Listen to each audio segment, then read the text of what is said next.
हमारे राज्य बिहार को केंद्र सरकार भी किस नज़र से देखता है, ये पूरे भाली भांति आप लोग जानते होंगे या नहीं जानते होंगे तो आज जान लीजिएगा कि कहीं नहीं तो कहीं हर राज्य पर बेसी पैसा खर्चा किया जाता है और हमारे राज्य बिहार पर बहुत कम रुपया खर्चा किया जाता है। यहाँ तक केंद्र सरकार भी, यहाँ पर बीजेपी की सरकार है और बीजेपी की सरकार में किस प्रकार से भ्रष्टाचार हो रहा है और किस प्रकार से बिहार को पिछड़ा हुआ राज्य में गिना जा रहा है, कहीं नहीं तो कहीं इनके जिम्मेवार बीजेपी सरकार और बीजेपी के नेता हैं।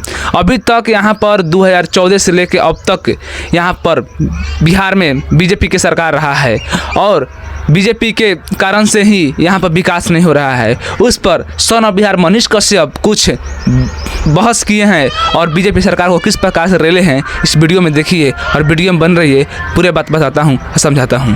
सरकार है तो हरियाणा के बुजुर्गों सही बात है, सही बात है। और बिहार के बुजुर्गों को 400 रुपया कहाँ है? क्यों? हरियाणा में किसकी सरकार है? बीजेपी की।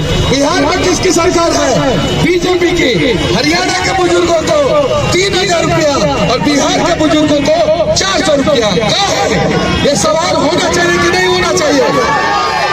हरियाणा में घर में आग लगता है तो 1.5 लाख रुपया मिलता है और बिहार में घर में आग लगता है तो 12,000 रुपया मिलता है। सवाल होना चाहिए कि नहीं होना चाहिए?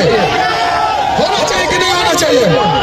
होना चाहिए कि नहीं होना चाहिए? तो ये सवाल मनीष कश्यप ने किया था तो जेल में डाल दिए थे। अब हम लोग प्रयास करेंगे कि आप लोग हम दोनों को संसद में भेज दीजिए।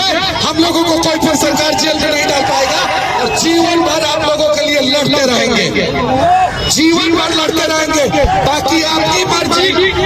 हम तो खुल के बोलते हैं, बता दें गुंजन भैया बोलते हैं कि नहीं, मन करे तो दीजिएगा, मन करे तो मत दीजिएगा। नहीं दीजिएगा तो मेरा क्या बिगाड़ लीजिएगा? नहीं दीजिएगा तो मनीष कश्यप का क्या बिगड़ेगा? कुछ नहीं। हम पहले भी वीडियो बना के पैसा कमा लेते थे, पहले भी फेमस थे, अपना काम कर ही लेते हैं। नहीं दीजिएगा पावर तो नहीं लड़ेंगे आपके लिए, दीजिएगा पावर तो जिंदगी भर लड़ेंगे। आप लोगों की मर्जी। दीजिएगा तो हम लोगों का घोषणा है। अब गुंजन भैया कितना का घोषणा की है हमें नहीं पता, लेकिन हम अपने जिला में 1 लाख लोगों को रोजगार देंगे, 1 लाख युवाओं को रोजगार देंगे। यहाँ पे गुंजन भैया कम से कम 50,000 युवाओं को। अब आप लोगों को समझ में आ गया होगा कि किस प्रकार से बिहार सरकार को, किस प्रकार से केंद्र सरकार छोटे समझते हैं।